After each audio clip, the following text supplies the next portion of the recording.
the comedian and actor turned Jewish activist and, of course, longtime podcast host who is not afraid to ruffle a few feathers with his rants. Michael Rapaport has been to Israel several times since October 7th to offer his support and much more. And this time he was front and center in Hostages Square. Even when I'm not here, a piece of my heart lives here.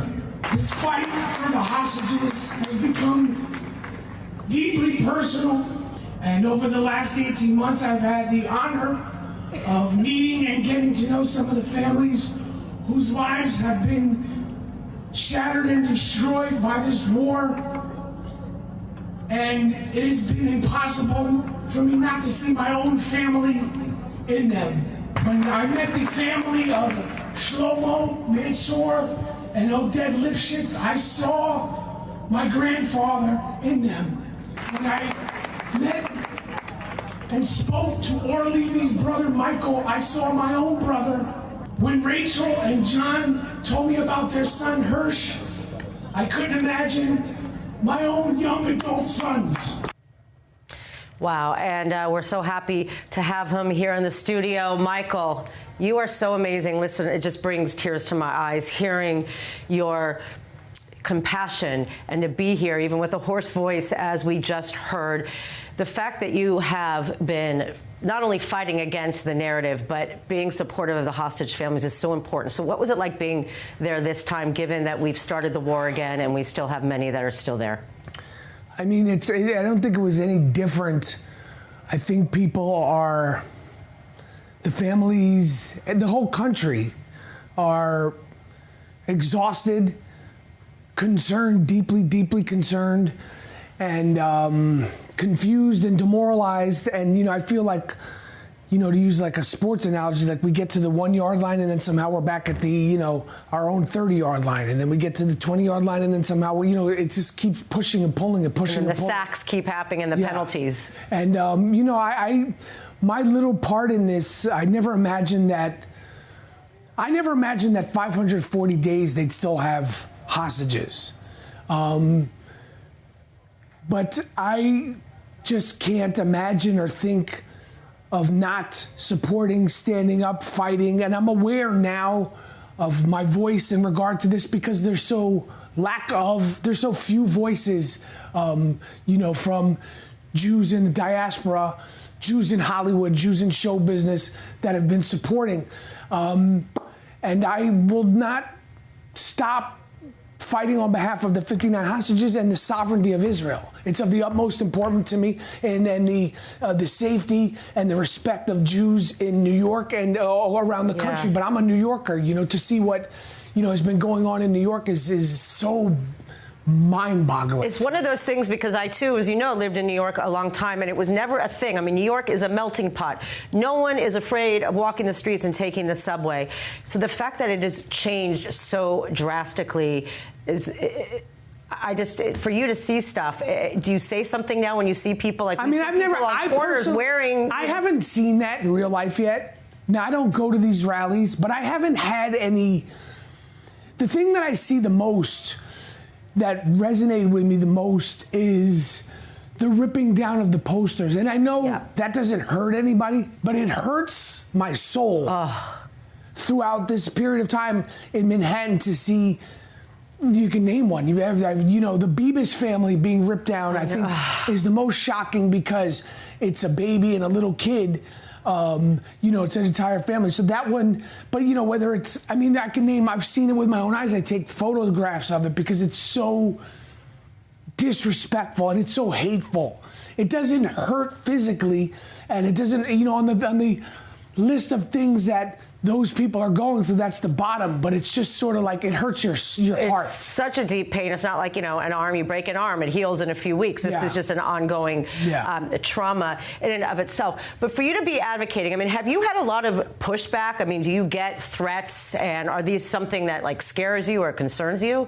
I get threats on social media, but I think if you don't get threats on social media, you're not doing social media right. Yeah. So I feel like, I've always gotten threats, whether it was, stuff about politics. I've always gotten threats on social media. Those don't concern me. I've had, comedy shows, protests. That doesn't concern me. There's been how do I say it? There's been some issues in terms of getting jobs as an actor. Wow. Really? Yeah. So it's really showing. Yes. However, I don't have the slightest bit of regret.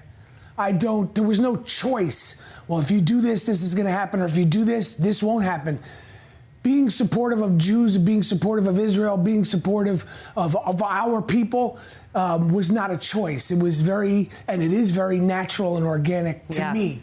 Tell me, you mentioned in the beginning, when you were, on the stage in Hostage Square, that you see these families, you see the Lipschitz families and whatnot. It reminds you of your grandfather and your brother. Did you know your grandfather? Yes. And tell us a bit about him. I mean, I knew all my grandparents. They passed away when I was young, but these are, New York Jews, Russian Jews. They were definitely New Yorkers. And, whether it's the family of Shlomo Mansour, who, I have his mustache. Yeah. Or hearing, like I said, John and Rachel talk about their son, or Michael Levy talk about his brother, or I mean, the endless conversations and moments that I've had. I think, as a Jewish man, as a Jewish person, it came very clear to me that no matter what you support, what you think, what you post, if you had been here on October 7th, you too could have been murdered, killed, raped, or kidnapped. All these things became very clear to me. So when you see the family of Omer Nutra, you see the family of Omer Shemtov, when you see the family of Eden Alexander, these are New Yorkers in New Jersey. These are people, they sound just like I do. Ruby Chen, his son Itai Chen. These experiences they just resonate with me. And the Americans really... That's the thing in the States. How disappointing is it for you? I've experienced that, to see people that you've worked with or know, knowing that they're not let me tell with you, us. I imagine that also feels like a betrayal. The show business, actors, actresses, musicians, part of it is, again, it doesn't affect me on a daily basis, except for I have to work with these people, and there's so many people that I have lost respect for, and there's so many people that present themselves as empathetic. There's so many people that as sympathetic, as worldly, as compassionate, and as they like to read, and they like to read about poetry, and they like to read about the world, and they're completely full of shit. They're completely full of shit. And some of them are Jewish, and some of them are not Jewish. And it's been an existential career thing. It's not existential to my life, but it's been like a, you sort of start to go like, these are my peers? Not all of them. Well, it seems like a lot is a lie. There's a lie. There's a lie based in this. And there is a lie, and it's frustrating because of the presentation that they show themselves. They care about animals, and they cry about pigs and cows.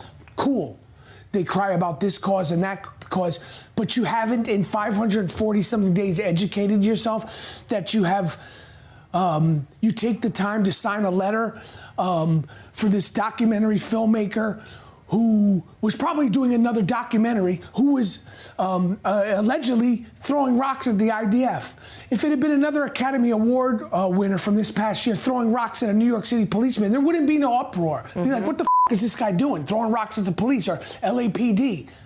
But because they just run, so that part of it has been, that part of it for me personally has been something that I'm trying to wrangle with. Yeah, I think we all are, even a year and a half later. It's like a whole new matrix reality, whatever you want to call it. Michael, it's so amazing to see you, and thank you for continuing to be a voice and for coming here when you're in Israel and making it a priority, no matter what kind of backlash you face. I appreciate Much appreciated. I'm not going anywhere.